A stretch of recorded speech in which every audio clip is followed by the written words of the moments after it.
Penasihat hukum Verdi Sambo dan Putri Chandrawati juga menyinggung soal kriteria orang yang layak mendapatkan status Justice Collaborator.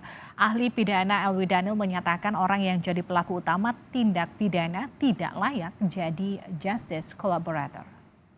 Di sini ditegaskan hanya berlaku untuk tindak pidana tertentu. Kemudian ada pedoman bagi majelis hakim untuk menentukan justice collaborator. Salah satu pedoman itu adalah syaratnya bukan pelaku utama. Dalam konteks tindak pidana pembunuhan, pelaku utama itu apakah sama dengan pelaku material yang menyebabkan matinya seseorang atau seperti apa?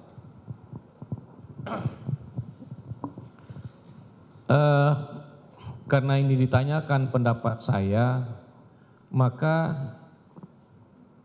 penjelasan saya terhadap pemahaman tentang siapa yang disebut sebagai pelaku utama itu, menurut saya pelaku utama itu adalah pelaku yang perannya sangat signifikan dan menentukan di dalam melakukan peristiwa pidana beserta akibatnya itu.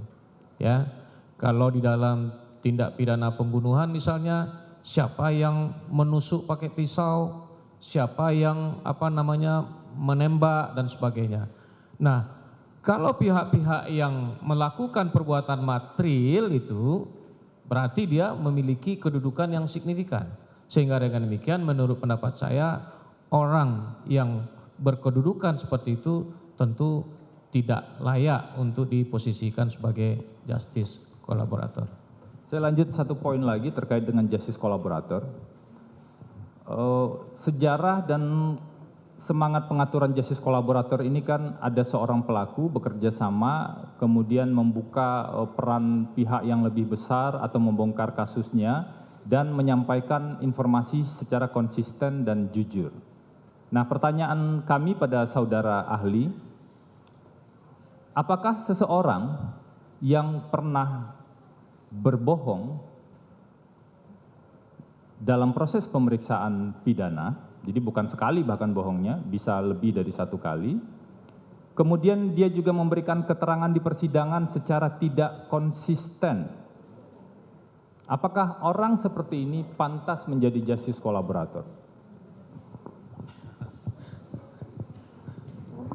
Mohon izin yang mulia, karena kalau seperti itu tentu bukan saya yang akan memberikan penilaian.